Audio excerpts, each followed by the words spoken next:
Bonjour à tous et bienvenue sur ce second épisode du roster AEW. Oui, sur ce deuxième épisode, on va revenir un petit peu sur le roster, donner notre avis et puis donner une note sur les catcheurs. Et à la fin, à la troisième partie, on fera une moyenne pour voir un petit peu si le produit qu'on consomme en ce moment est digne de ce nom. Et pour cet épisode, évidemment, je suis accompagné par le seul et l'unique Lunatic. Bonjour. Bonjour, salut les catcheux et catchix. Du coup, deuxième partie où on va dire les termes sur le roster de la AEW. Bon, j'ai un peu discuté en off avec Pepefoot et je suis un peu déçu qu'il n'y ait pas eu quelques noms, mais bon. Il fallait bien faire des choix, comme tu dis, donc on va y aller et je pense qu'il y aura pas mal de dossiers que je vais ouvrir dans cette épisode. Allez, c'est parti. Donc, sans plus tarder, oui, c'est vrai, il y a certains noms que j'ai volontairement choisi de zapper, mais c'est vrai que le roster actuel de la AEW est extrêmement fourni. Si on fait tout le monde, on va y passer des heures. Donc il y a certains noms, voilà, soyez pas étonnés qu'il n'y ait pas des Eddie Kingston notamment. Et bon, on peut peut-être en parler. Un mot sur Harley Cameron. T'avais l'air quand même déçu qu'on parle pas d'elle la dernière fois, donc un petit avis sur elle. Ah, quand même. Harley Cameron, c'est clairement le divertissement, hein, vraiment l'une de mes grosses découvertes de cette fin d'année 2024 et franchement le peu de choses que je regarde au niveau des weekly, c'est les segments où elle est dedans et parfois même les matchs, surtout que bon, quand je la vois, je me dis que bon, elle c'est juste le personnage, mais franchement même dans le catch c'est plutôt propre, hein. Et elle a réussi à bien se démarquer un peu du duo qu'elle avait avec Saraya. Saraya d'ailleurs on ne sait pas ce qu'elle devient, mais Harley Cameron au moins elle a pris cette opportunité, elle a même eu un shot pour le TTBS, c'est très bien, c'est très cool. D'ailleurs c'est pas quelqu'un que je verrais championne tout court, mais tant qu'on la voit souvent dans les programmes, ça me va. Du coup Harley, je lui donne 7 sur 10. Alors oui, t'es plutôt généreux, même si c'est vrai que je l'ai trouvée aussi très très divertissante dernièrement, depuis qu'elle est en solo. Bonne rivalité, oui, avec Sasha Banks. J'ai beaucoup aimé les segments qu'elle a fait, surtout un en particulier. Ouais, avec la marionnette là. Avec la marionnette, ouais, c'était vraiment vraiment bien. C'était marrant avec le petit rap avant et tout. Non, franchement c'était cool. Et puis, il se démerde très bien depuis. Donc, ouais, allez, je mets un 7 aussi. Let's go. 7 sur 10 pour Harley Cameron. Donc, au suivant, donc le prochain nom sur la liste, c'était Hook. Le crochet. Hook, c'est 3 fois champion FTW. Je sais pas ce que ça vaut jusqu'à aujourd'hui. Rien. Je sais pas à quoi ça sert. Rien. Un titre en voilà son palmarès. Un mot rapide du coup sur lui. Hook, c'est un catcheur que j'aimais bien au début. Voilà, bon début, tout ça, il soit quelques gars, il a un look plutôt atypique. J'aimais bien, mais c'est vrai qu'au fur et à mesure du temps, on voit un peu les limites un peu du personnage. Entre avoir des matchs plus disputés et des rivalités aussi. Hook, il est encore vert et il n'est pas tout à fait prêt pour ça. Et la rivalité contre Chris Jericho, les matchs contre Jericho, c'était pas spécialement ouf. Et là, actuellement, on le vendait en mode que ouais, lui c'est le futur. Mais aujourd'hui, il a besoin d'un Samoa Joe pour avoir encore de l'exposition. Et d'ailleurs, en parlant de Samoa Joe, ça m'a un peu dérangé un match de championnat contre Joe, je crois en début d'année 2024, où le mec, il se mange des gros trucs, des muscle busters, mais le mec il se relève, il rentre chez lui tranquille quoi. Le selling est bien moi à ce moment-là. Mais je trouve que c'est vraiment dommage, c'est pas où il peut aller, où est sa place dans le roster. Donc pour être gentil, je mettrais un 5,5 sur 10 pour lui. Alors, Hook, catcheur que j'aimais beaucoup un peu comme toi au début. C'est vrai qu'il était très impressionnant quand il a commencé. Un jeune comme ça qui a beaucoup de talent. C'est vrai qu'on nous l'a vendu comme le futur. Après, je désespère pas. Il a peut-être encore un futur dans le métier, mais c'est vrai que je me dis, bon, peut-être qu'on nous l'a exposé peut-être un peu trop tôt. Oui, ça doit être ça. Maintenant, on est un petit peu déjà lassé. Moi, je suis un petit peu déjà lassé de lui et c'est un peu dommage parce que je pense qu'il a du talent, je pense il a un certain charisme, un look quand même assez particulier, mais maintenant c'est vrai que sur la longueur, j'accroche pas quoi. Peut-être qu'il aurait dû, je sais pas, faire un switch de changer totalement de personnage pour essayer de se diversifier. En fait, le problème, je pense, c'est que... Excuse-moi, je pense que le problème, c'est qu'on essayait trop de le rapprocher de son père Taz, en fait. Sauf que c'est pas Taz, en fait. Même physique, en termes de corpulence, ça n'a rien à voir. Je veux bien que le mec ait un personnage de bagarreur, de mec legit, mais tu ne peux pas tout faire exactement comme le daron, en fait. C'est ça le souci avec Hook. Ouais, c'est un petit peu dommage. Bon, après, c'est vrai qu'au début, ça prenait bien, mais là, je suis un peu lassé et quand je le vois, ça me fait plus rien, quoi. Ça me fait vraiment plus rien. Donc, moi, je mettrais un 4, hein, et je parle bien actuellement, je mettrais un 4 juste parce que ça a un potentiel, il a un potentiel encore à explorer. Donc, pour moi, c'est 4 sur 10. On va lui mettre un 5 pour une note globale. Pour être un petit peu gentil. Ouais. Les prochains plutôt, ça sera les Private Party. Hein? Donc Zay et Queen du coup, qui Isaiah Queen, pour être plus précis, je sais plus c'est quoi le nom de base. Je crois Mark Quinn et Zay, je sais plus. Zay Cassidy, un truc comme ça. C'est ça. Voilà, c'est ça. Donc, anciens champions par équipe, ils l'ont gagné il n'y a pas très longtemps, juste avant le Earth Syndicate, et ils l'ont pas gardé longtemps. J'ai vraiment l'impression qu'ils ont eu... c'était une sorte de récompense qu'on leur a donnée. Ouais, c'est ça. Donc, qu'est-ce que tu penses de toi? Ben, au début, j'aimais bien Private Party, mais aujourd'hui, j'en ai plus rien à foutre. Allez, 5 sur 10, pour être gentil. Ouais, je trouve que ta note est assez juste, ouais. 5 sur 10. Moi, je les aimais bien, et puis maintenant, je m'en fiche un petit peu. Donc, mais comme il reste quand même divertissant, ouais, un petit 5 sur 10, je suis assez d'accord. Le suivant sur la liste, le scapegoat. Jungle Boy, Jack Perry.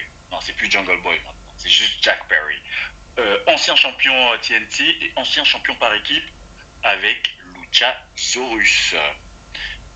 Jack Perry, je te laisse commencer.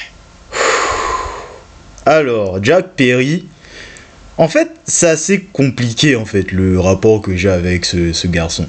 Parce que à la fois, je l'aime, mais je le déteste. Je le déteste, je l'aime pourquoi? Parce qu'il a su se renouveler, avoir un bon personnage et un peu tirer parti d'un truc à la con, hein, genre un shoot en live, quelle idée, mais bon, soit. Au moins il a su profiter de ça. Et je déteste parce qu'il n'a pas tué la passion de CM Punk pour le catch. Frère, tu le provoques, les Bucks ont déjà commencé. Toi, tu as juste précipité son départ. Tu ne pouvais pas, genre, le dégoûter du catch une fois de plus. Oh, maintenant, il est là à faire chier à la WWE. Bon, ça, c'était ma minute de rage sur CM Punk. Voilà, ma minute de hate. Mais sinon... Sinon, Jack Perry, son personnage, c'est super, quoi. Il était clairement le meilleur membre... de l'élite EVPs, voilà, bon, de toute manière, on l'a déjà dit dans une précédente vidéo.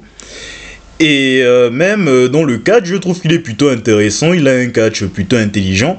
Maintenant, ceux qui disent que ouais, il ne fait plus de topé, il n'a plus de catch flamboyant, c'est chiant, j'aimerais dire que c'est des gens qui ne comprennent pas ce qu'ils regardent en fait, parce que le mec, il a un catch tout à fait adapté à son personnage aujourd'hui. En mode un peu technique, un peu dans la bagarre, un peu le mec sombre, fourbe, il n'a pas besoin d'être flashy en fait, il n'a pas à l'être.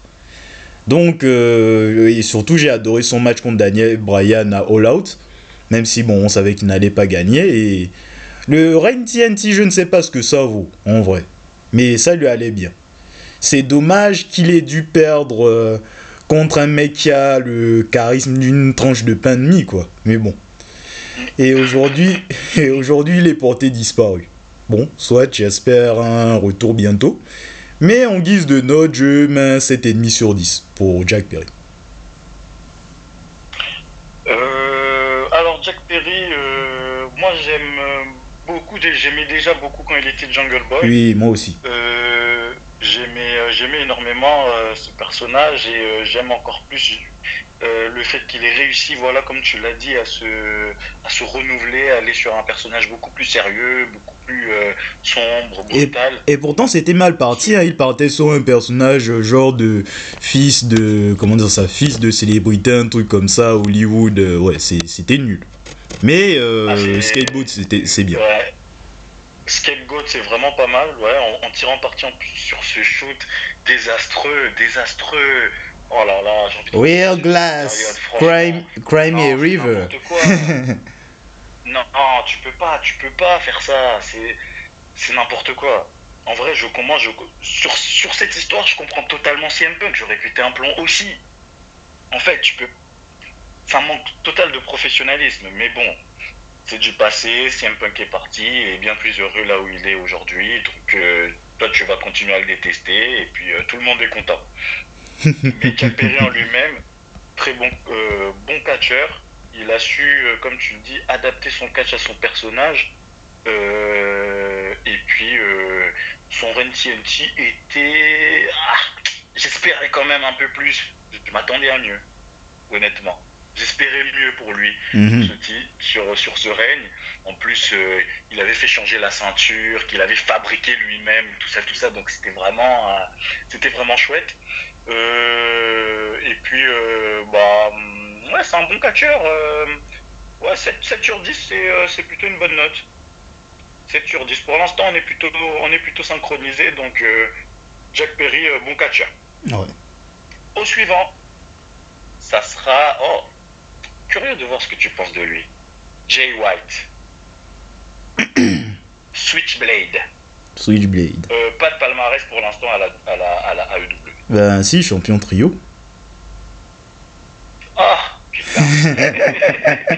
On les oublie tellement aussi. Oh mon dieu, c'est vrai. Une fois champion trio, désolé Jay White. Ok, bon. Un mot sur Jay White. Osef Max. Oui, mais Jay White, le Japon, j'en ai rien à foutre. Je juge par rapport à ce que je vois, et Jay White, je ne comprends pas la hype en fait. Je comprends pas. Les gens aussi se plaignent que ouais, mais il devait être main eventer, ouais, on l'a enterré, etc. On le met dans les trucs de mid-card. Enfin, au début, hein, quand on se plaignait. Bon, aujourd'hui, les gens se sont calmés parce qu'il est un peu dans les programmes de main events. Mais Jay White, quand il est. Sa meilleure place, c'est quand il était en équipe avec Juice Robinson. Hein. Je trouvais que c'était franchement mieux et ça lui correspondait parfaitement. Parce que Jay White, je ne le trouve pas... je ne lui trouve rien de spécial. Pas rien, mais pas grand-chose. Parce que le mec, quand même, c'est quoi Jay White? C'est ouais, regardez, je suis méchant et regardez comment je suis cool parce que je suis méchant. Bon, aujourd'hui, c'est juste regarder comment je suis cool.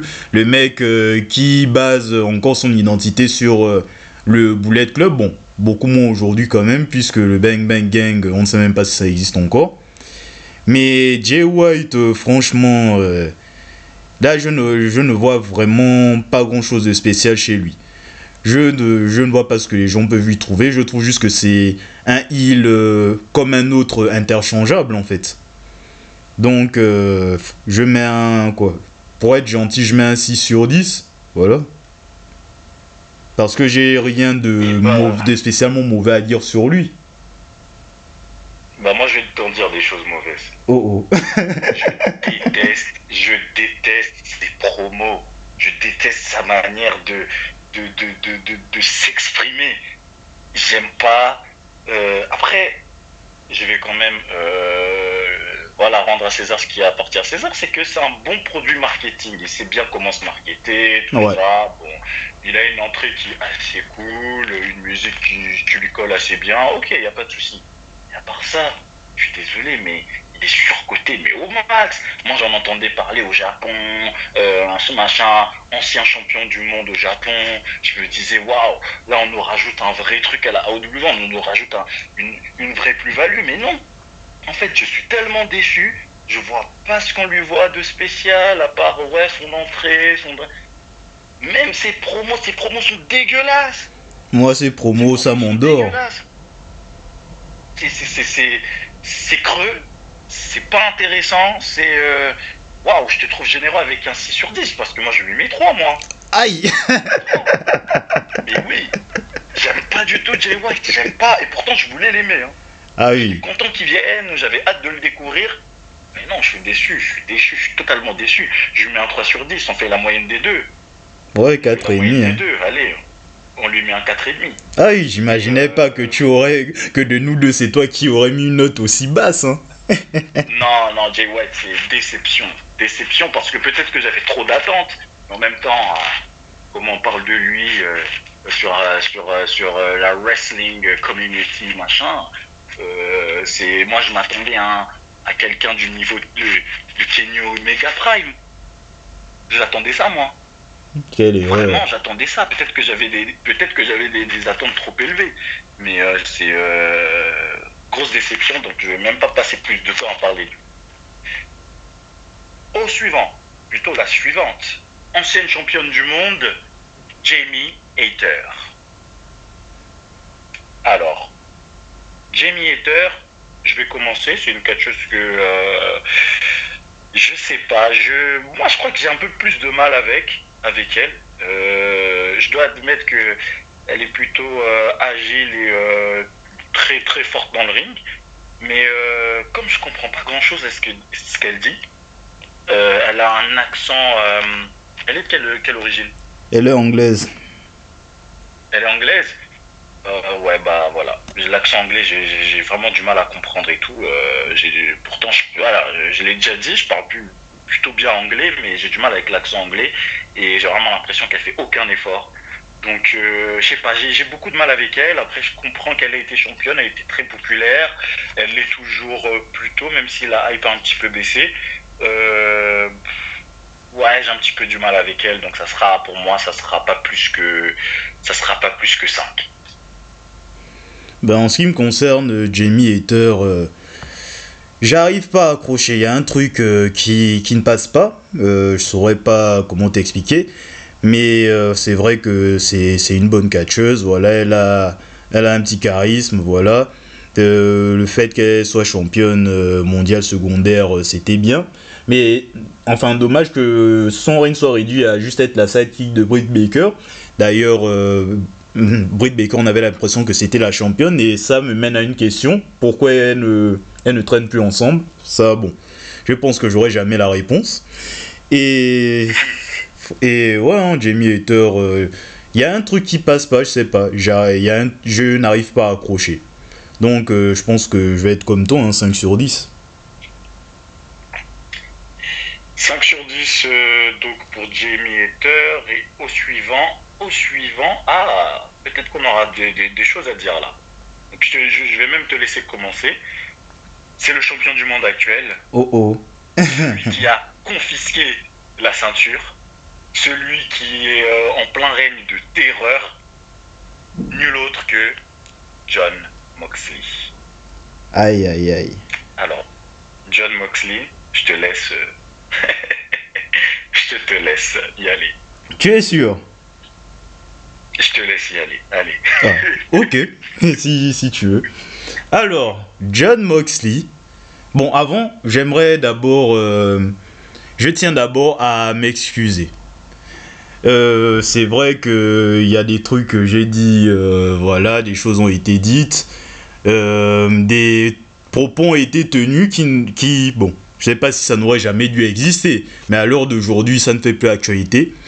Et comme quoi les avis peuvent évoluer avec le temps, franchement, Du coup, ben, je m'excuse devant toi, devant les auditeurs Kachou Kachix.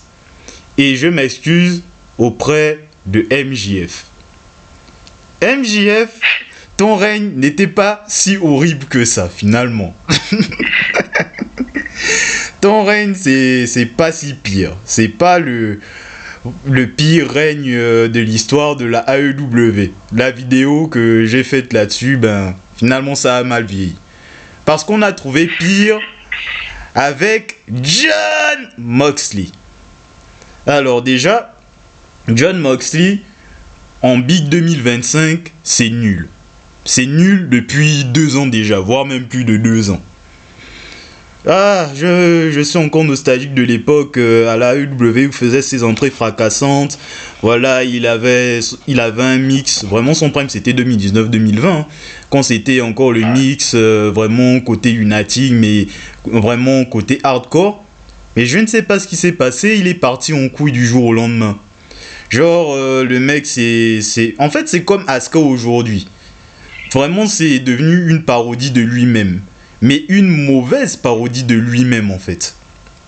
Parce que le mec il est en mode que ouais, je suis badass, je fais des matchs hardcore, je saigne tous les jours. On dirait que s'il n'y a pas de sang dans ses matchs, si lui ne saigne pas ou si l'adversaire ne saigne pas, il se met à boire. Bon. Là franchement, c'est vraiment horrible. Quand je vois Jon Moxley, actuellement, là, en fait, Dean Ambrose me manque. Je suis en mode, mais rendez-moi Dean Ambrose. Hein. C'était vraiment mieux que ça. Peut-être que je vais aller loin, mais je me demande même si le Dean Ambrose masque à gaz, c'était pas mieux que ce que je vois là. Hein. Parce que, waouh, le mec, déjà, ses promos ne veulent rien dire. Dans le catch aussi, on s'emmerde, hein, franchement. Là, je sais pas à quel moment c'est mal parti. Et en plus, bon, là je vais en profiter pour parler un peu des Death Rider BCC Club. J'ai pas suffisamment développé là-dessus, mais bon, là on a quand même un truc qui ne... Ce n'est même pas qu'on ne sait pas où on va, c'est que ça ne va nulle part en fait. Et que j'ai même envie de dire que Bryan Danielson, il est mort pour ça, quoi. C'est horrible.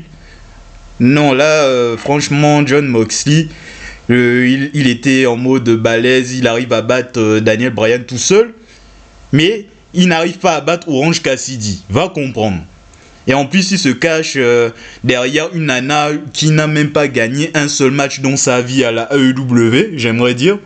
Et c'est elle qu'on veut nous vendre comme plus balèze, va comprendre aussi. Mais bon, les Death Riders, il n'y a vraiment rien qui va.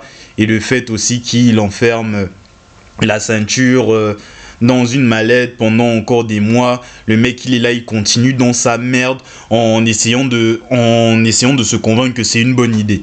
Alors que franchement non. Et tu vois Pepe Foot, je t'avais bien dit non que aucun de nous ne sortirait gagnant de l'histoire entre Edge et Moxley. T'as vu, il était bien le cashing, n'est-ce pas? Il était bien. Putain, ah là là. Je vais revenir sur ça. En plus, tu avais l'occasion de faire l'un des meilleurs finishes du catch, mais non. On tire, Christian fait le tomber pendant la soumission, mais non, on tire Christian, il tombe dans les pommes, Moxie conserve, il fuit comme un lâche. En plus, le mec, en fait, les mecs, j'ai l'impression qu'ils veulent faire une bloodline, mais en moins bien, quoi. Là, c'est plus over 9000, c'est less 9000, là. Là, c'est vraiment terrible. Et là, franchement, Moxley, j'ai tellement de trucs dans la tête que je ne sais même plus comment continuer. Tout ce que j'ai à dire, c'est que Swerve, sauve-nous, franchement. Parce que là, c'est plus possible. C'est vraiment plus possible.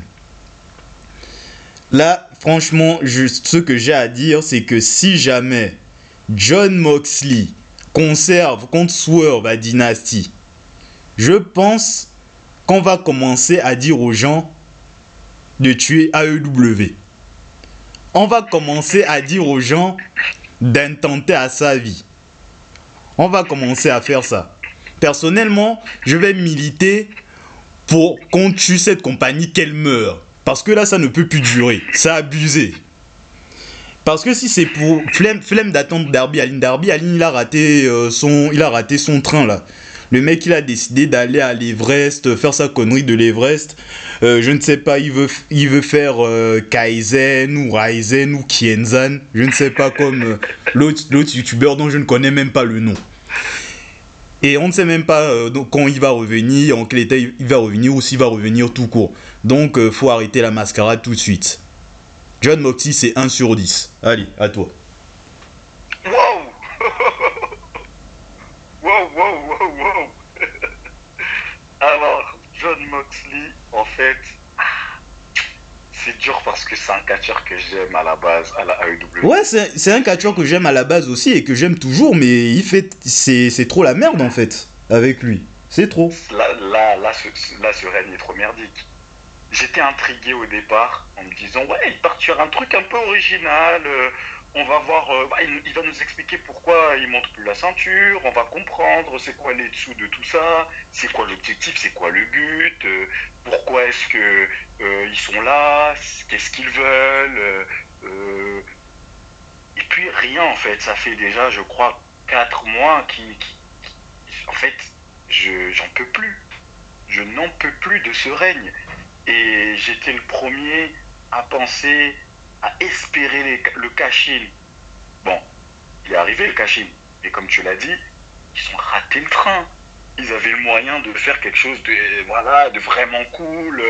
Mais au final, Jon Moxley qui conserve, en fait, j'avais juste envie d'arrêter de regarder la AEW. Ah oui, à ce point. Pourquoi ça?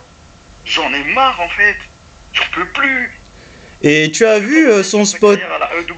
Et tu as vu son spot sur la batte cloutée ou pointue là? Oh là, ça me dégoûte. Ça me dégoûte. Je sais pas si, j'ai jamais été vraiment fan de catch hardcore, peut-être aussi c'est ça, mais ça me dégoûte. Ça va trop loin en fait. Ça va trop loin. C'est plus du catch qu'on regarde. On regarde un film gore. Moi, ce n'est même pas. Je regarde un film gore. Je mets saut 1, saut 2 et saut 3. Waouh. J'ai même pas saut 1, 3. Mais voilà, je mets ça. J'ai pas envie de voir ça quand je regarde du catch. C'est du divertissement, mais là, ça me dégoûte. C'est Jon Moxley. J'en ai marre, en fait. Moi, ce n'est même pas le. Marre, clairement. Ah oui, moi ce n'est même pas le spot en lui-même qui me pose problème, mais c'est juste que ce spot est con, quoi, que ça n'a rien à foutre là en fait.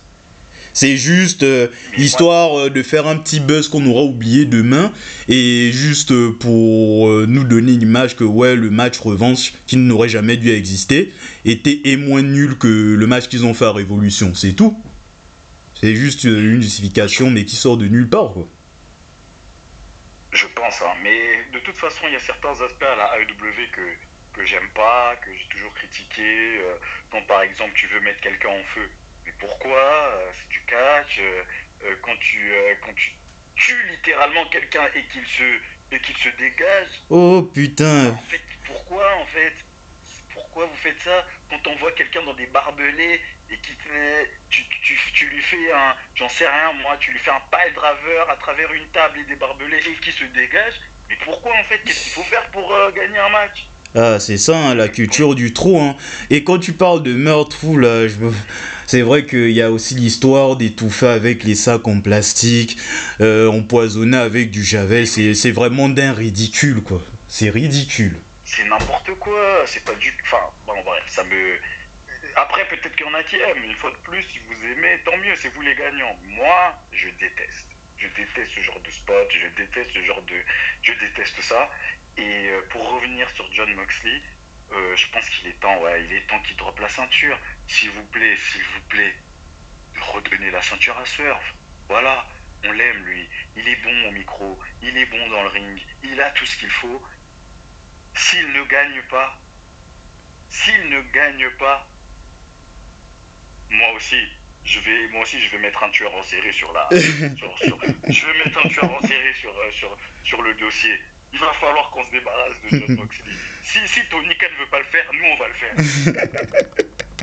Et après on va aller s'occuper de Tony Khan aussi. Aïe. Doucement bébé, doucement. Non, Tony Khan, c'est bon, Tony Khan, c'est bon.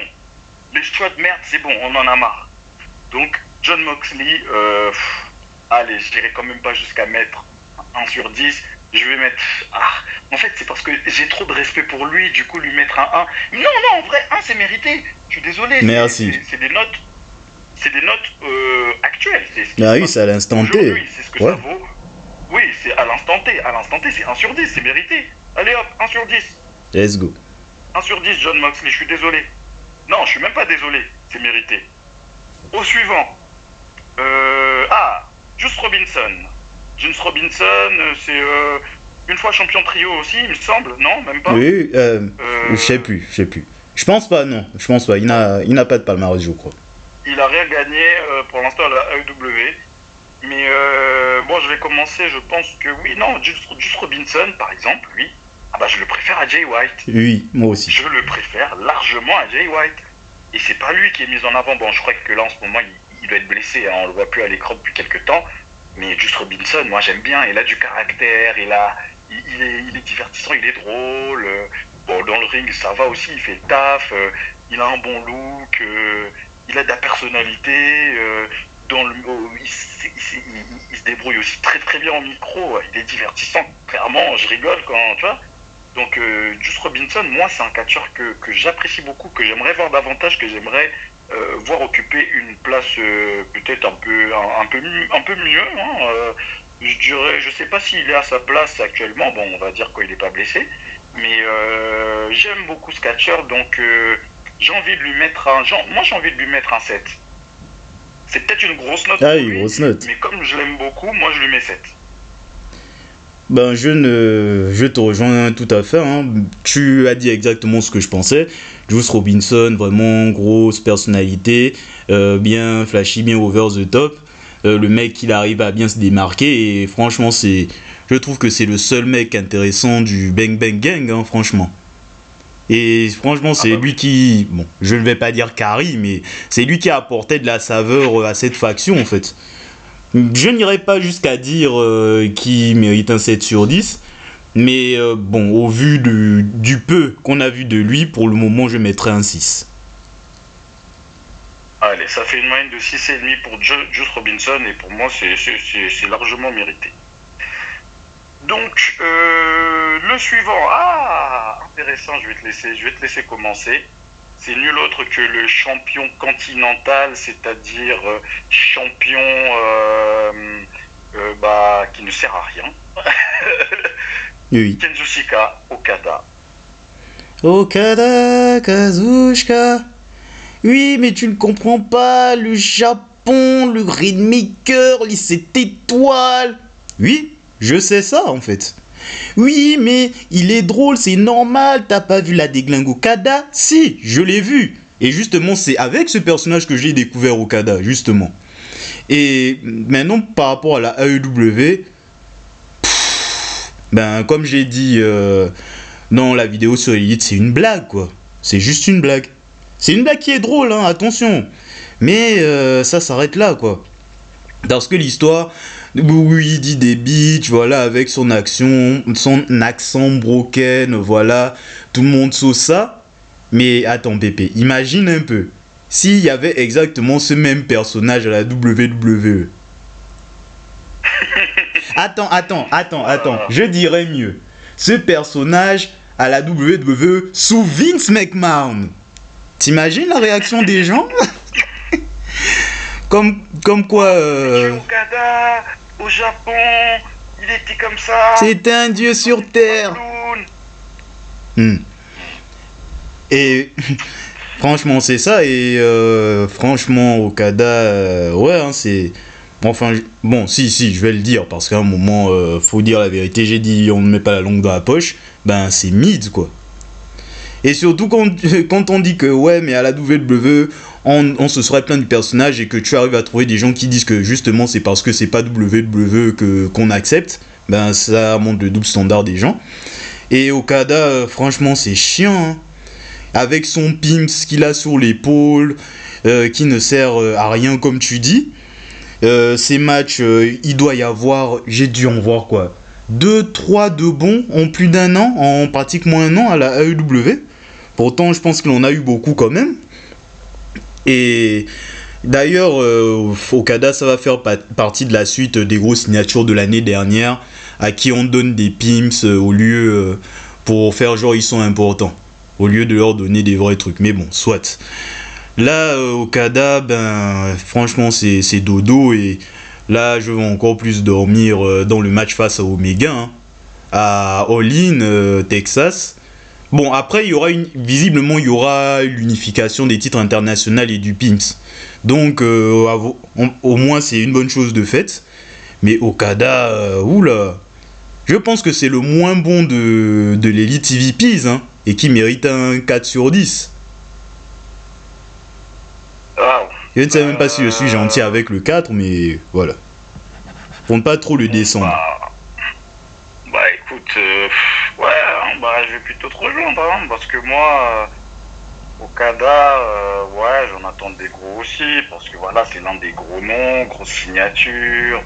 Je me disais, je vais enfin voir le Rainmaker, parce que moi, je me suis jamais intéressé à la New Japan, donc je connaissais de nom, je connaissais, voilà, les quelques matchs qu'il avait eu de temps en temps à la AEW, le Forbidden Door.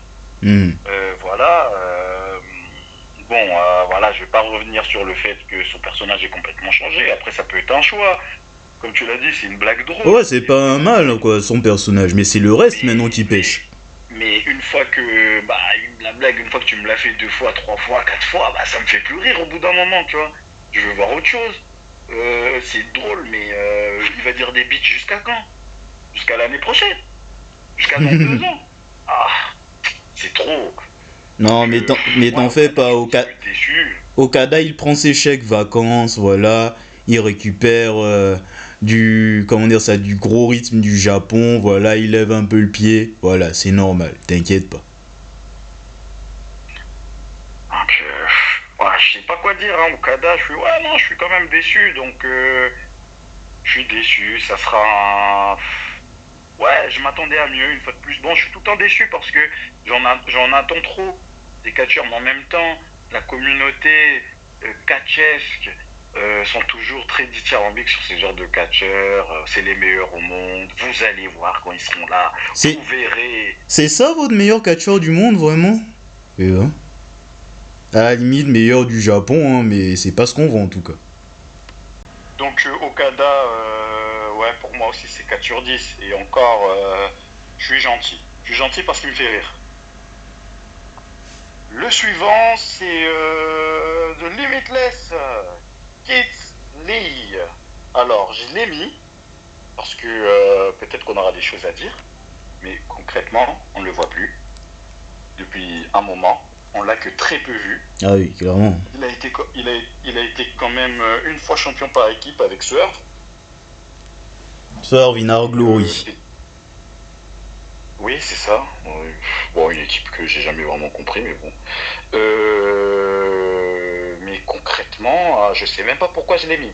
Donc, non, je l'ai mis juste pour qu'on puisse... voilà, pour débriefer, pour essayer de comprendre l'énigme qui se lie à la AEW. Je te laisse commencer.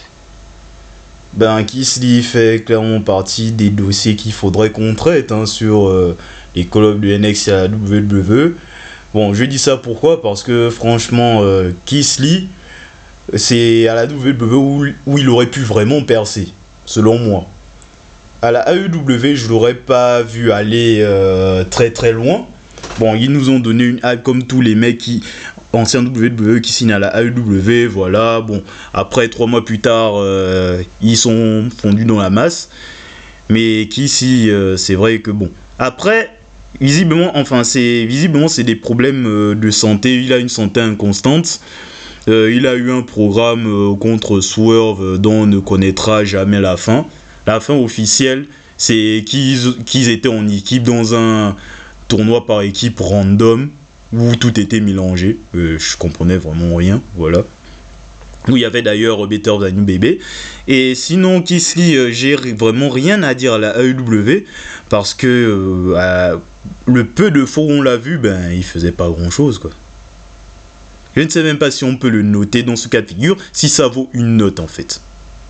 Bah non, en vrai, je pense que ça serait injuste de le noter vu le nombre, enfin vu le peu de fois où on l'a vu, sachant en plus qu'on ne le voit plus. Donc on va mettre un nom. Moi, je lui mets un nom noté. Si tu veux lui donner une note, libre à toi, mais Ah non, moi c'est pareil. Hein. franchement, voilà, qui se lit, rien de particulier à dire. Non noté car absent. Voilà. Ah, le prochain est beaucoup plus intéressant.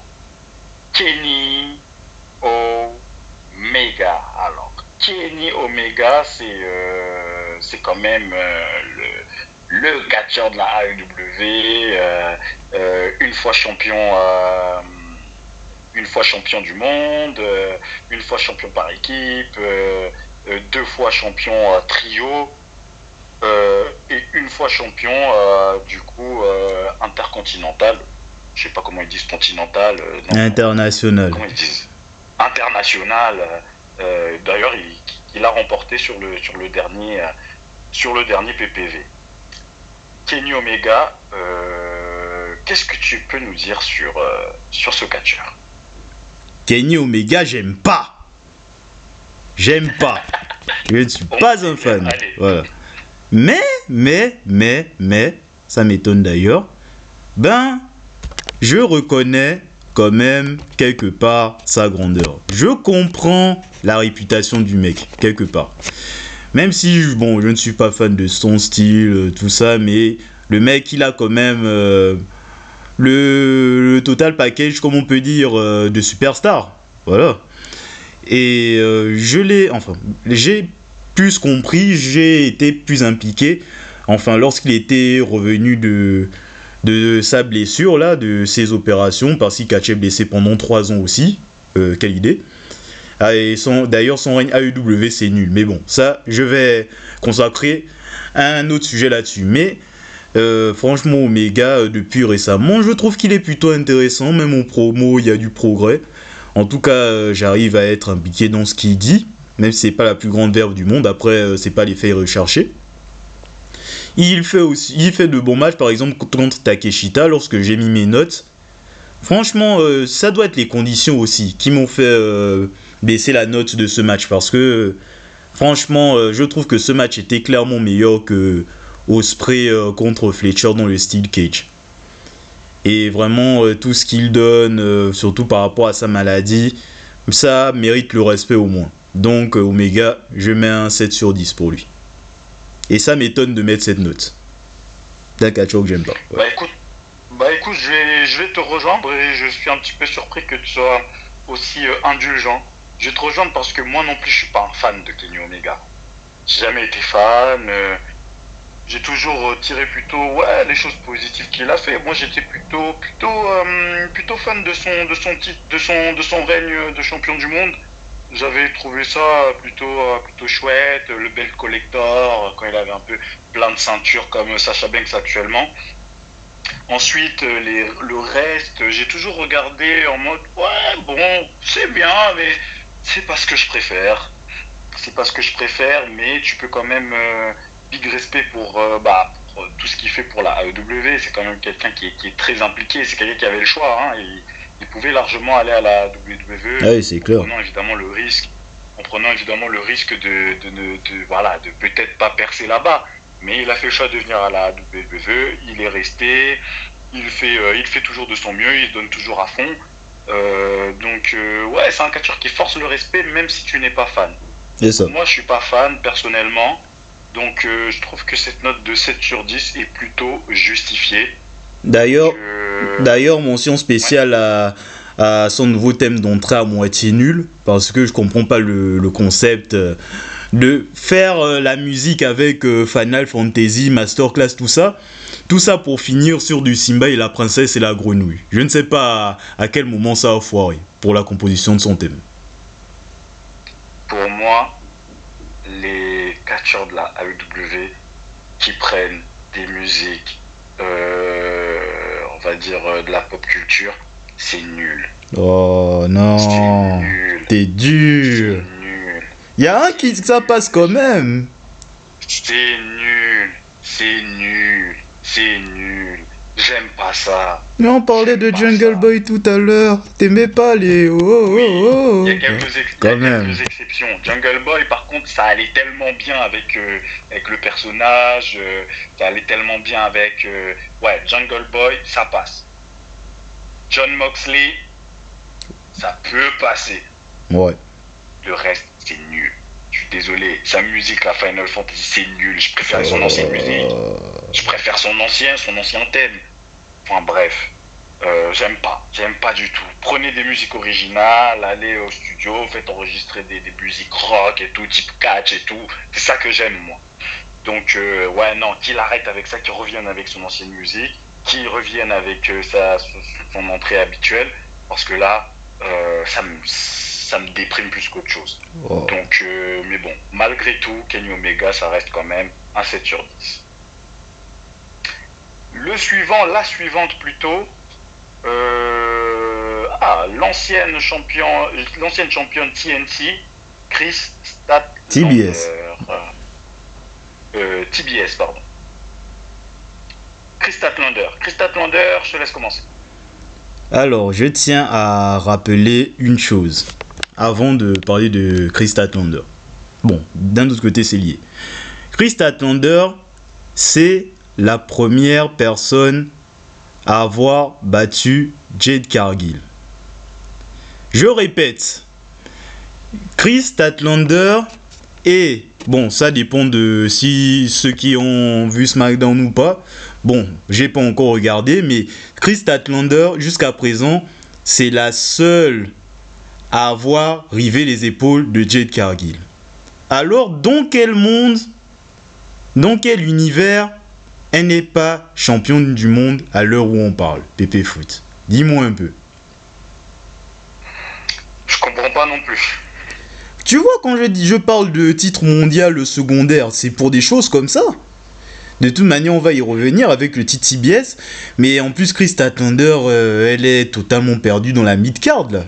Je la reconnais plus.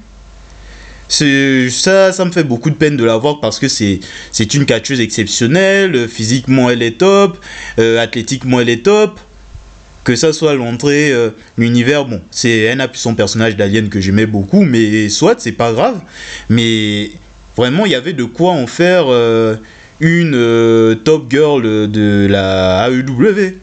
En mode mythique championne du monde, mais non. Elle est fondue dans la masse, elle a fait un heel turn qui n'avait aucun sens. On ne sait juste, elle a voulu faire un contrôle des dégâts pour son face turn, mais ça n'a aucun sens. Elle était alliée à Stokely Hathaway. On ne sait pas où il est aujourd'hui, on ne sait même pas pourquoi ils sont séparés. Et aujourd'hui, elle avait des matchs très bons contre Mercedes Moné. J'imaginais reprendre le titre d'IBS à partir de là, mais visiblement on ne se dirige pas vers ça. Et aujourd'hui, elle sert de serpillère. Donc, Statlander, c'est vraiment dommage. Parce que j'aime beaucoup, je vais mettre un 5,5 sur 10 pour Stat. Alors, Chris Statlander, j'ai un peu du mal avec elle, mais elle fait partie des quelque chose que je comprends. Je comprends qu'elle soit populaire, je comprends qu'elle ait été mise en avant, je comprends aussi cette idée de choisir elle pour battre Jade Cargill, mais ensuite tu suis pas, exactement comme tu l'as dit. Tu ne continues pas dans cette lignée. La catcheuse qui bat Jade Cargill, en plus elle est crédible quand même. Attends, c'est une armoire à glace. Bah oui, clairement. C'est pas, elle est balèze, elle catche bien, elle se débrouille bien au micro, elle a une entrée sympa comme tu l'as dit. Mais il faut la pousser, il faut la mettre. Ça doit être l'une de tes top catcheuses.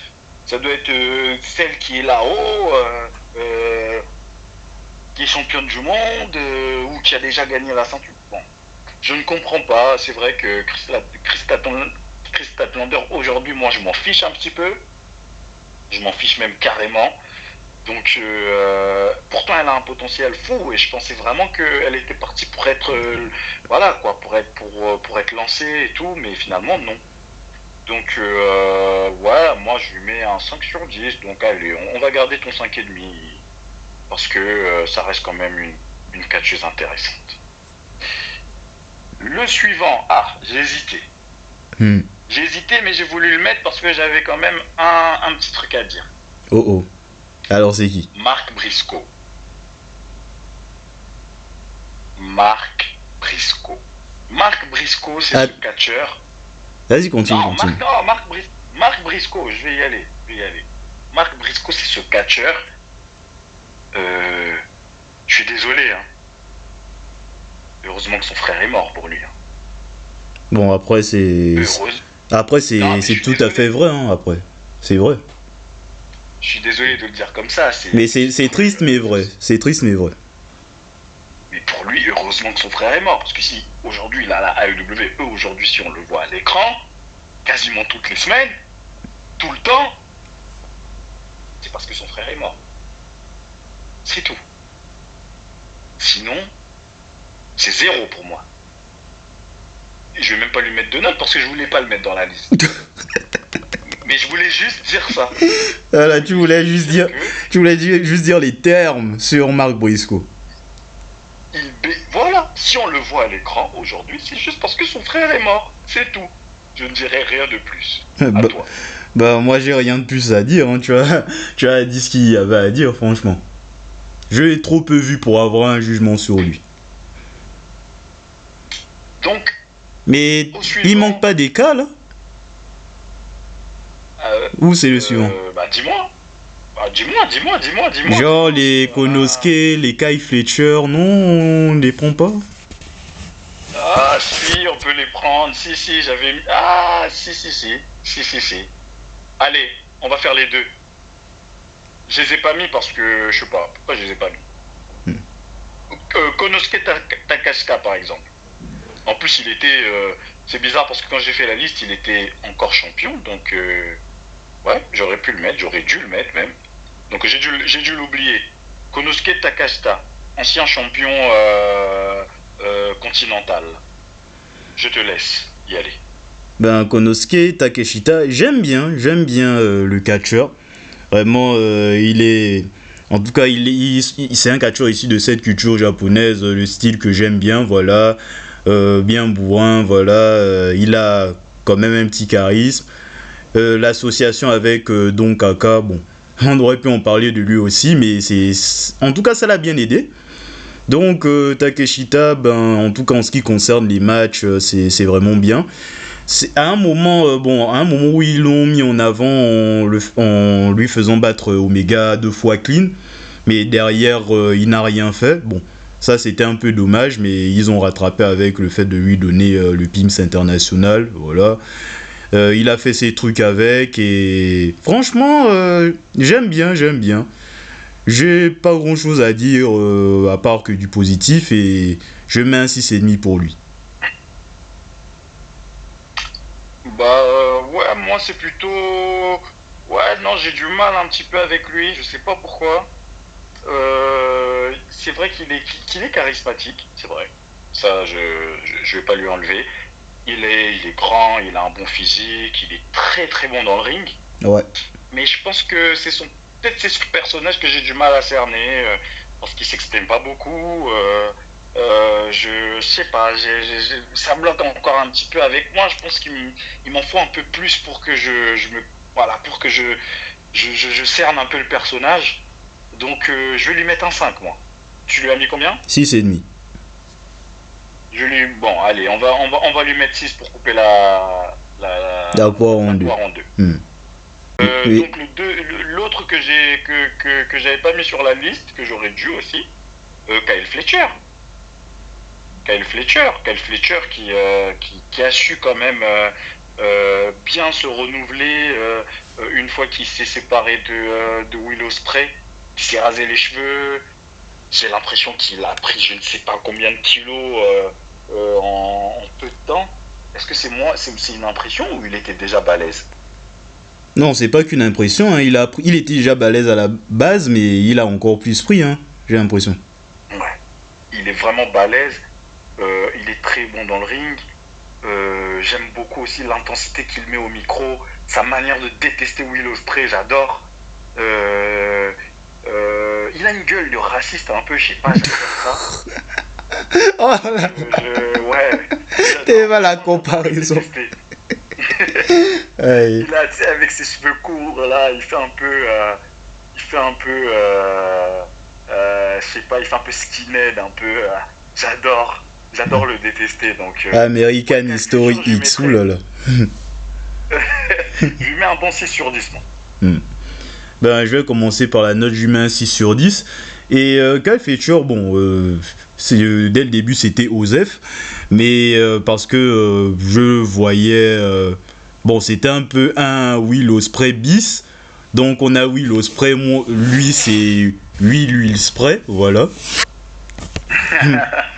Merci, j'avais peur que la blague bide. Donc, depuis qu'il a fait son heel turn et qu'il s'est rasé le crâne, il est intéressant. Il est intéressant. En fait, là où tu parles de skinhead, bon, moi je vois plutôt une tête de syndrome des indestructibles s'il était chauve, en fait. C'est un peu ce que je vois chez Cal Feature. Ouais, je vois. Ouais, sinon tu as dit exactement l'essentiel, hein. En tout cas, c'est bon Cal Feature.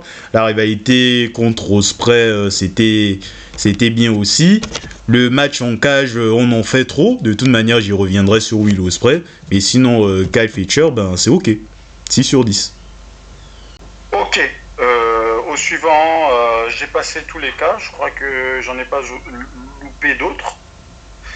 Donc, on passe sur les M. Mariah May.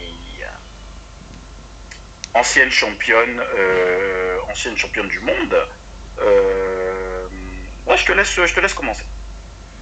À dire que Maria, mais il y a quoi, un an, un peu plus, c'était une random, c'était personne, quoi. Maintenant, on a l'une des catcheuses les plus établies du roster. Son histoire avec Toni Storm, ben, c'était super, hein, vraiment le pur cinéma. Vraiment, ça lui a permis de bien s'établir au roster de la AEW, faire partie des membres importants. En plus, c'est une bonne catcheuse. Bon, elle est charismatique. Bon, elle est canon après, donc normal. Mais sinon, Maria, mais ouais, c'est top. Elle est vraiment complète. Donc, voir les différentes phases de son personnage évoluer, ben, c'était vraiment bien à suivre. C'est vraiment les seuls trucs de AEW que je regardais, les trucs de Wiki que je voyais. Dommage que son règne ne soit pas ça, quoi, soit transparent et que c'était juste un prétexte en attendant le retour de Toni Storm. Mais sinon, Maria, mais en elle-même, vraiment, elle est très bien, elle est très bien. Je mettrais 7 pour elle. Ouais, je te rejoins quand même. Hein. Je te rejoins aussi sur la note. Bonne catcheuse, elle a su bien se développer justement dans cette story avec Toni Storm. Histoire très intéressante, très bien écrite, je trouve. Ils ont eu 3 matchs qui étaient bien, même si le dernier... non, le dernier, je trouve qu'il était bien aussi. Oui, c'était top le dernier. Oui, il était bien aussi. Non, j'allais me plaindre qu'ils sont... Non, je pense que c'était c'était la suite logique de cette rivalité qui était vraiment forte. Et puis, elle a été une championne correcte. Et un personnage qui a su se développer très vite. Et ouais, non, bonne catcheuse. Donc, ouais, je te rejoins sur la note. 7 sur 10. Les suivants, je vais les regrouper du coup. C'est Matthew et Nicolas Jackson. Les EVP et les actuels, en tout cas au moment où j'avais fait cette liste, ils étaient champions du monde poids lourd à la New Japan. Les Young Bucks. À toi l'honneur. Ok, alors... Je suis pas revenu sur leur palmarès, on les connaît tous. Plusieurs fois champions par équipe, plusieurs fois champions par équipe à la AEW. Oui. Alors, les Young Bucks, c'est nul. Allez, je commence déjà par là. Bon, de toute manière, ça ne vous choque pas venant de moi. Donc, bon, les gymnastes, les danseurs, là, c'est bon. À un moment, c'est bon. À un moment, j'en avais marre. Surtout, ce qui me fait le plus chier, c'est qu'ils sont capables de faire des trucs cohérents, mais ils préfèrent se conforter à leur truc de Spotfest, voilà, faire des prises pour des prises, voilà, la culture du trop, je l'ai déjà dit. Mais à partir du moment où ils ont eu leur personnage d'EVPs, ben, en vrai, ça allait. Même si le clan de l'élite c'est nul, ben à partir du moment où ils ont eu leur personnage, ben c'était moins nul. Et je me demande d'ailleurs pourquoi ils n'ont pas eu ce personnage au début en fait. Ça serait franchement passé. Genre la première fois quand ils étaient heal avec Omega, ben ils auraient pu avoir cette image de EVPs. De ce que j'ai compris, bon, leur règne par équipe, voilà, c'était pas incroyable non plus. Mais bon, là aujourd'hui ils sont portés disparus et je pense que ils ont fait leur temps. Franchement, les Bucks, ils ont fait leur temps. Là, leur pic c'était en 2021, mais aujourd'hui c'est fini. Je m'attendais à dire beaucoup de choses. Je m'attendais à vraiment les descendre à un point que tu n'imagines pas, mais non, aujourd'hui ça va, c'est tranquille les Young Bucks, voilà. T'es soft, hein, t'es un peu prude aujourd'hui. Hein. Même dans le peu de matchs que j'ai vu avec leurs personnages, franchement ça allait. J'imaginais mettre 1 sur 10 pour eux, par rapport à leur déboire professionnel, on va dire, hein, voilà. Leur management, tout ça. Mais bon, je vais mettre un... Ah, est-ce qu'il mérite même 4? Je ne sais même pas. Hein. Est-ce qu'il mérite? Bon. Actuellement, on va dire sur les derniers, leur dernier run. Bon, comme j'aime pas les Young Bucks, je vais mettre un malus, 3,5, voilà. 3,5, ok. Alors moi, les Young Bucks, je suis pas fan, mais je comprends, une fois de plus, aussi, je comprends leur succès. Par contre, eux, je comprends pas. Je comprends leur succès. Eux, je comprends pas. Tout d'un coup. Non, ils sont quand même... marketing, quand même, ça va. Je pense qu'ils sont, une belle entrée. Hein, voilà, le Elite et tout, machin. J'aime pas trop leur catch. J'aime pas trop leur personnage de base, on va dire. Mais c'est vrai que là, sur leur dernier run, c'était mieux. Même si, bon, je suis un petit peu déçu parce que c'était une période où j'avais un petit peu décroché la AEW, donc j'ai pas pu suivre tout ce qu'ils faisaient exactement, j'ai suivi de loin, et c'était plutôt pas mal. Donc les Young Bucks, bon, les BP, je leur mettrais quand même un 5 sur 10. Moi, je leur mettrais quand même un 5 sur 10. Donc, allez, bon, bah, ça fait 4. Hein. Allez, ça fait 4. Allez, ils ont quand même leur 4. Ils ont quand même leur 4.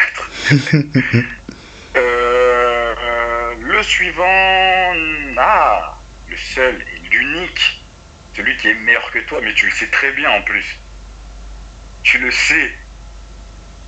Maxwell, Jacob, Friedman, MJF. Champion, ancien champion du monde, ancien champion continental. Et international. Bon, après les ceintures se ressemblent, c'est des pimps. Ouais, je n'arrive pas à savoir lequel est lequel. Voilà, ancien champion international, ancien champion du monde. Voilà, MJF, à toi l'honneur. Allez, j'ai été gentil avec lui tout à l'heure, voilà, je m'excuse, tout ça. Bon, est-ce que... Bon, la vie c'est un choix, tu choisis la mitraillette ou la calage pour lui? Bah, vas-y, mitraille-le. Allez. Alors, MJF, j'ai mis beaucoup de temps à me décider. Franchement. Je me dis que ouais, peut-être que c'est moi, peut-être que voilà, je n'accroche pas plus au personnage, mais le mec, il fait ta, voilà. Tout ça, j'essayais un peu d'être dans le déni, tu vois. J'essayais d'être gentil avec lui. Mais, c'est bon, j'ai décidé. MJF, c'est nul aussi. Et c'est encore plus flagrant aujourd'hui. Parce que je ne comprends pas comment des gens n'ouvrent toujours pas les yeux sur lui et continuent à saucer ce nulard. Parce qu'on est là, ouais, MJF, voilà, révolution du catch, en mode que ouais, c'est lui qui a inventé le concept d'insulter les gens dans les promos ou de shooter, quoi. De faire le heel prétentieux, etc. Comme les mêmes gens qui pensent que c'est Roman Reigns qui a inventé le concept de parler pendant un match. Eh, faut vous réveiller, hein, les gens, à un moment. Et franchement, le mec, c'est juste... bon, je vais pas dire que c'est une blague, mais c'est un mème, quoi. Un mème qui a duré trop longtemps. Parce que franchement, je pense qu'on peut compter sur les doigts d'une main le nombre de promos que le mec fait sans insulter ou shooter, faire des shoots sur WWE ou sur autre chose. Lui, c'est juste la cheap hit incarnée, quoi. Le mec, c'est... Bon, je vais pas dire que c'est pas intéressant, mais c'est plus intéressant. Le mec, son personnage n'a pas évolué depuis les 5 ans qu'il a à la AEW. Ils ont essayé de faire un truc en face, mais le mec a réussi à être nul. Comment c'est possible, Pépé Foot? Normalement, on dit que ouais, les plus grands heels peuvent devenir les plus grands face. Qu'est-ce qui s'est passé? C'était simple pourtant, mais bon. On va dire que ouais, MJF est génial, etc. Il insulte les gens. Voilà. Donc il est bien. Non, mais franchement, MJF, c'est vraiment... J'aimerais dire que c'est une fraude. Déjà que son titre mondial de la AEW, c'est l'un des pires de l'histoire. Bon, ce n'est pas le pire, c'est le deuxième pire, on va dire. Son histoire avec Adam Cole, c'était marrant, mais marrant pour de la mid-card. Et à quel moment tu as ton champion qui fait des dance-off en plein milieu d'un match, quoi? À quel moment tu es censé le prendre au sérieux? Et après, il revient de blessure, son règne se termine de manière random dans l'une des pires storylines de l'histoire de la AEW. Le mec il revient avec veste en cuir, veste en jean, manche en cuir, genre c'est Triple H, voilà. Et il y a eu toute une histoire que ouais, bon, est-ce qu'il va re-signer, il va pas re-signer, il va dire que ouais, je suis All Elite, et il monte le tatouage avec le logo Double or Nothing. Attends, on parle de MJF ou de Nico TB là? J'aimerais comprendre parce que ça c'est plus un truc de fanboy là que je vois. Même Daniel Garcia était plus pertinent pour annoncer sa re-signature. Tout ça pourquoi? Pour que, je ne sais même pas, un peu plus d'un mois après, le mec redevient il refait la même merde qu'il fait il y a 5 ans quoi. Le mec est ridicule. Non mais le mec il n'a même pas encore 30 ans, son prime est déjà passé. T'arrives à y croire Pépé? Non, tu vois toi-même tu as le souffle coupé. Non mais le mec c'est terrible, MJF vraiment on peut parler de fraude parce que là on veut encore nous le vendre en mode que ouais c'est le futur plus grand catcheur de tous les temps. Ah, peut-être qu'on parle de Ric Flair, hein, on sait pas hein, quand on voit MJF. Surtout si tu fais un Erasmus, tu envoies MJF à la WWE, ben je ne vois pas en quoi il va se démarquer, hein, franchement. Je pense pas qu'il puisse vraiment s'adapter. Parce que des heels comme lui, il y a qui? Il y a Le Miz, il y a Carmelo Hayes, il y a Grayson Waller, il y a Dominic Mysterio, qui sont bien plus compétents que lui. Donc le mec, il sera juste dans la masse, quoi. Donc MJF... bon, parce que on a vu pire dans cette liste, ben je vais mettre 2 sur 10, quoi. Wow! Non, MJF, c'est nul. Wow. Faut dire les termes. Oh, alors, je vais essayer de le sauver un peu, parce que je te trouve dur, mais de toute façon, t'as toujours été très dur envers MJF. Mais MJF, moi, je l'aime bien à la base. Je le trouvais rafraîchissant, ok. Je le trouvais rafraîchissant dans le sens où sa manière de shooter comme ça, là, il le faisait tellement tout le temps que je me disais, bon, c'est sa marque de fabrique. Il a dit qu'il n'a pas inventé le shoot, on est d'accord. Il y a quand même peu de catcheurs qui passent leur temps à shooter. Donc, ok. J'aime bien son catch, il y a quelques storylines que j'ai bien aimées. Et puis il y a eu cette période face, où je me suis dit, ok, on a eu le premier chapitre d'MJF, un jeune catcheur, qui shoot. La deuxième phase, c'est MJF qui devient face, qui évolue, voilà. Et c'est à partir de la troisième phase, en fait non, il n'y a pas de troisième phase, il évolue pas, hop, il revient en arrière. Ah, t'as vu? C'est là que je me suis dit, mais non, Mais non, ils refont exactement la même chose que ce qu'ils avaient fait, que j'ai aimé au début. Oui, j'ai aimé. Mais tu vas pas refaire toujours la même chose. Ce caractère, ce personnage, c'est jusqu'à quand? Il ne va jamais évoluer. Il ne va jamais évoluer. Et c'est vrai que là, maintenant, je suis lassé en fait. Je suis lassé je suis pas lassé de MJF, mais je suis lassé de ce personnage de MJF. Parce que le catcheur, là, je sais qu'il a du talent. Je sais qu'il est bon au micro. Je sais qu'il est bon dans le catch. Mais au bout d'un moment, il faut faire évoluer son personnage. Il y avait déjà eu un petit semblant d'évolution, mais tu dois continuer. Tu dois changer, tu dois t'améliorer. Et là, tu reviens en arrière. Et moi, c'est ça qui m'a dérangé. C'est ça qui me dérange aujourd'hui avec MJF. C'est que j'ai l'impression de voir tout le temps la même chose. Lui qui arrive, qui insulte les fans, qui shoot, qui fait des doigts d'honneur, qui nous dit qu'il est meilleur que nous, on le sait, et basta, c'est toujours la même chose. Donc je te comprends, dans un sens, quand tu dis que il a même pas 30 ans et que son prime est déjà passé. Bah, j'ai envie de te rejoindre là-dessus. J'ai envie de te rejoindre. Je n'irai pas jusqu'à lui mettre un 2. Je n'irai pas jusqu'à lui mettre un 2. Ça reste un catcheur de talent. Quand je le regarde, je reste diverti. Voilà, bon. C'est vrai que là, il a une rivalité avec Adam Page. Je sais pas si elle s'est terminée parce que j'ai pas regardé le dernier weekly. Ben, visiblement, il a reçu une carte du Hurt Business. Au secours. Oh non, bah non. Non, ça va. Non, s'il vous plaît, non. Pitié. S'il vous plaît, non. S'il vous plaît. S'il vous plaît, non. Bon, pour l'instant, le Hurt Business, quand même. Ah. J'espère que ça ne va pas aller là où je pense que ça va aller, franchement. Je pense pas que ça va aller là où ça va aller, mais qu'ils arrêtent de donner des cartes à des gens qui finalement n'acceptent pas. Ça les décrédibilise. Voilà. Quand ils donnent une carte à quelqu'un, il faut qu'on se dise, oh là, cette personne va vraiment rejoindre ou pas. Mais là, ils ont donné une carte à Ricochet, il n'est pas venu finalement, maintenant ils donnent à MJF, on sait très bien qu'il va pas venir dans le Hurt, c'est nickel, enfin qu'est-ce qu'il foutrait là-dedans mais MJF, là, en ce moment, c'est un peu osef. Hein. Mais comme j'aime bien, je vais lui mettre un... Bon, on est à l'instant T, hein. Je vais lui mettre un 5. Wow. Avec ton 2, ça lui fait un 3. Mais on est dur, hein. MJF, on lui met 3 quand même, hein. Non, c'est mérité le 3. On lui met... Ouais, on est dur. Allez, au suivant, on va faire encore...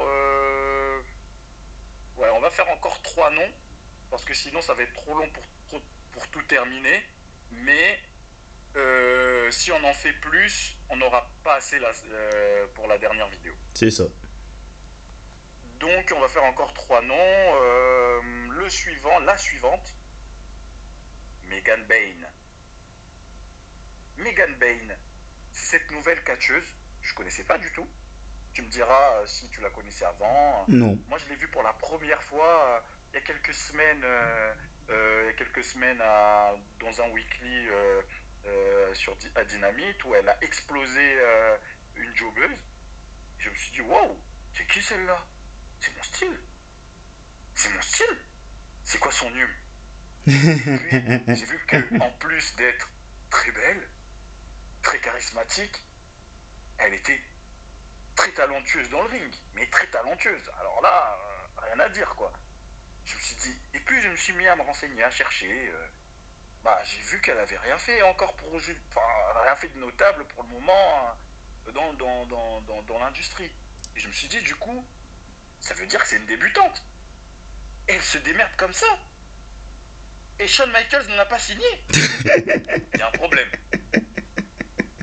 Il y a un problème. T'as raté un truc là. T'es passé à côté de quelque chose là. Non, mais il n'a pas vu son Insta, frère. Non, celle-là, oh là là, ça va être quelque chose, Megan Bayne. Ça va être quelque chose. Mais si on veut que ça soit quelque chose, il faut absolument qu'elle fuit la AEW, il faut qu'elle parte à la WWE. Oh là là, déjà défaitiste. Non, à la AEW, il n'y a rien pour elle. Il n'y a rien pour elle, elle va faire quoi? Elle va gagner la ceinture et après? Et après? La division féminine, elle ne sert à rien, la division féminine. Elle n'a aucun sens. Elle est bordélique. Donc, si elle veut avoir... C'est une catcheuse que je vois largement à la WWE. C'est une catcheuse que je vois à la WWE, mais tous les jours. Et pour l'instant, vu ce que j'ai vu, du peu que j'ai vu, c'est une surdouée. Et quand il y a des surdoués, il faut le dire, c'est 8 sur 10. Je te laisse la main.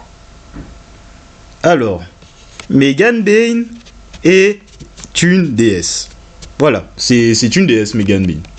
Bon, après, c'est son personnage, tu vas me dire. Voilà. Clairement. Après, je ne l'ai pas découvert récemment. Bon, je la connaissais pas plus que ça non plus. Je l'avais découvert à un Dark, mais ça remonte à... Je ne sais même plus quelle année, hein. Je pense que c'était encore le confinement. Mais elle s'était blessée et elle n'a pas signé finalement. Et là, on la voit, c'est top, hein. Megan Bayne le peut. Vraiment, c'est... En tout cas, elle a de la prestance, elle a une bonne aura. Et dans le catch, c'est vraiment top, hein. Les matchs que j'ai vus, bon, j'ai pas vu les squash de random, j'ai vu les matchs contre des nanas établis comme Statlander et Thunder Rosa, c'est très bien, hein. En plus, là, elle est bien construite, mais je trouve quand même que contre Toni Storm, c'est un peu tôt quand même, de la mettre... c'est trop tôt, ouais. De la mettre dans ce spot-là. Parce que, bon, parce qu'elle clairement, elle ne va pas gagner, hein. Et je crains que ça soit le début de la fin juste après, en fait.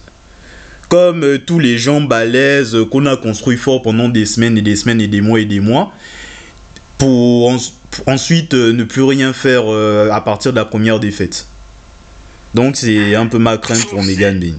Sauf s'ils ont les couilles de la faire gagner, et de la construire forte à la Jet Cargill. S'ils font ça, ils ont tout compris.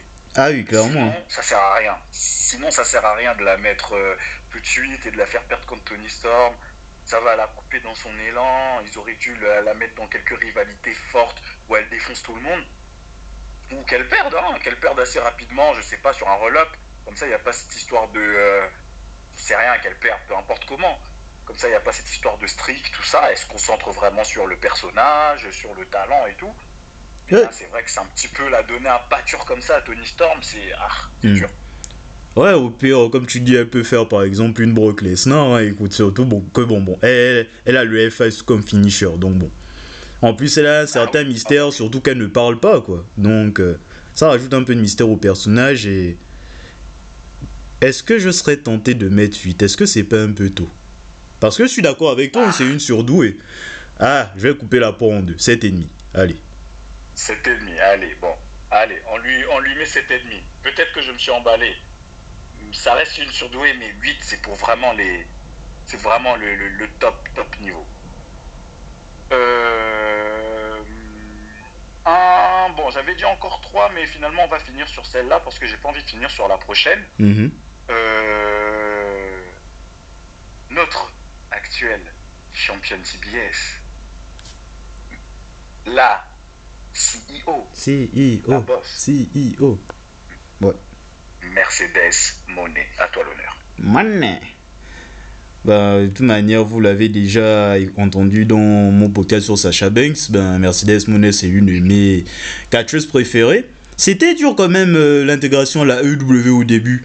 Franchement, c'était franchement gênant, hein, qu'on se le dise. Mais sinon, au fil du temps, ça va quand même mieux, ça fait quand même mieux. Et elle arrive à bien gérer son règne TBS, voilà, elle fait dans ses petits programmes.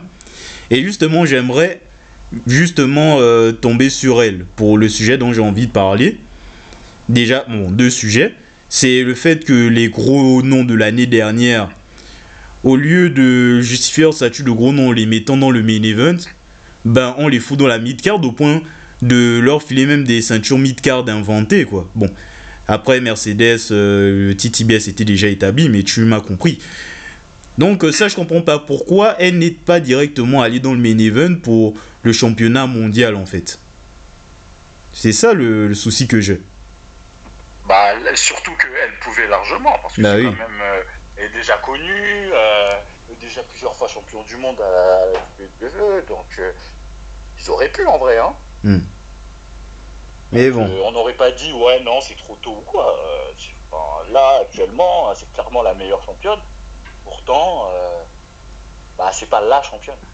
Ouais. Vraiment, c'est la meilleure championne actuelle. Et si tu la mettais en main event, qu'elle perde ou qu'elle gagne, ben, ça aurait été logique. Et d'où mon point aussi que le titre CBS, en fait, c'est le vrai titre mondial féminin, en fait. Parce que Est-ce qu'il devrait peut-être pas, je suis en train de... Voilà, faut switcher les ceintures, c'est ça. Non, est-ce qu'il devrait peut-être pas lui faire gagner les deux? Ah. Pourquoi pas? Ouais, je serais tenté Pourquoi de... pas, ouais. Je serais tenté de dire oui. Je serais tenté de dire oui, effectivement. Elle pourrait gagner les deux. Ça n'a pas encore été fait en plus. Parce que elle voulait... Pour continuer ce délire de belt collector, au lieu d'avoir que des pimps, elle est, voilà, de vrais titres, quoi. Non, mais Mercedes, même dans les matchs, c'est plutôt bon depuis un bon moment. Bon, j'espère qu'elle ne gagnera pas le titre CBS trop longtemps. C'est vrai qu'on serait tenté de dire que, ouais, est-ce qu'il faudrait pas qu'elle ait les deux ceintures, mais honnêtement, j'aimerais quand même qu'elle perde le titre pour qu'elle puisse vraiment se concentrer vers le mini-event, en vrai. Ouais. Donc, ouais, non, Mercedes, clairement, bonne surprise. C'est vrai que, comme tu l'as dit, ça avait mal débuté, j'avais peur. Je me disais, oh, vas-y, elle aussi, elle va nous faire comme tous les gros noms qui sont venus à la AEW au final. Voilà, ils ont fait un petit peu et puis ils ont disparu. Mais elle a l'air quand même de bien s'installer. Je me demande jusqu'où ça va aller.